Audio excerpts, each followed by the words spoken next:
Hello sports fans, welcome to Super Sports Central. Today we're going to be going over my final regular season power rankings of the USFL. So the regular season officially ended. Obviously we still have the playoffs, semifinal games next week, championship 2 weeks. So starting off as we do with every power ranking video with a brief recap of the previous week. So briefly recapping week 10. The Generals defeated the Stars 26-23. The Stallions defeated the Bandits 21-18. The Panthers got the number 1 overall pick with the 33-21 win over the Maulers. And finally, the Gamblers beat the Breakers 20-3. So coming in at number 8, we have the Pittsburgh Maulers. They did lose to the Panthers in the battle for the number 1 pick, and it was the winner that got the number 1 pick, not the loser. And they really needed to win. They just have so many question marks regarding the future of their team. They need to figure out quarterback and a lot of other things. A disappointing season for the Maulers at 1-9, but I mean, did anyone really expect them to be that good? That they weren't really a great team coming into the season. 7 is the Gamblers. They did get the win over the Breakers. They could be put at 6. But they look good until you remember that the Breakers were resting several key players for their playoff game next week. The Gamblers were definitely led by their defense and special teams. They had a big blocked field goal, and also defense came up huge. Now, if the defense could have played like this the entire season, they'd probably be much better.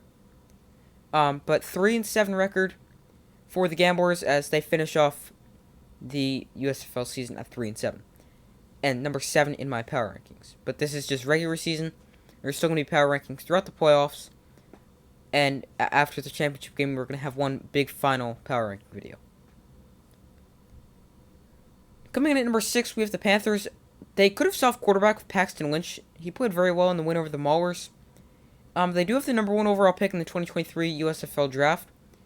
So with how Paxton Lynch played and the amount of potential he has, I think they're going to probably look somewhere other than quarterback. Or at least that's what I would do if I'm the Panthers. But they did finish with a 2-8 record. Number 5, we have the Bandits. They did lose to the Stallions. They had a disappointing season. I had really high expectations for Tampa. I had them winning the championship because I thought Jordan Te'amu was the best quarterback in the USFL. He was the only quarterback with over 2,000 passing yards. But he was not able to single-handedly lead the Bandits to a postseason berth, as they finished off the season with a 4-6 record. Top 4 is the playoff teams. Obviously, why would I not have the playoff teams in the top 4? Stars coming at number 4. Again, they could be number 3. I've had them 4 for quite a while now.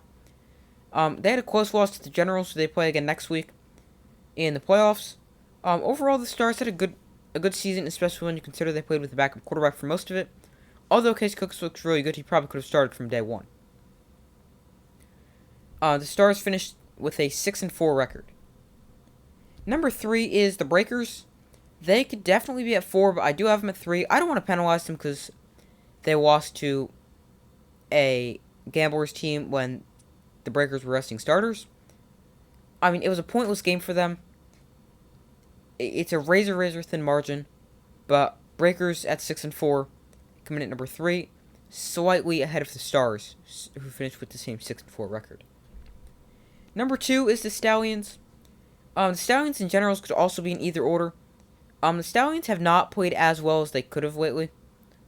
They did end up winning 9 out of their 10 games, finishing with the 9-1 record.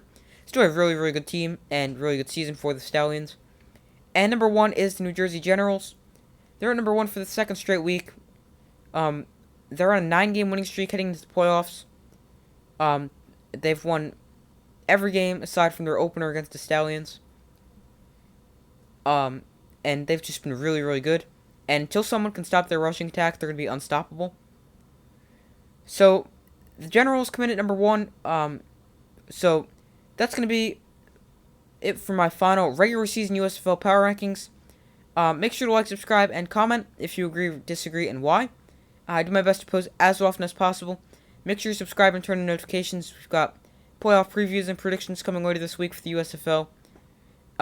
As I do my best to post as often as possible, and I will see you in the next video.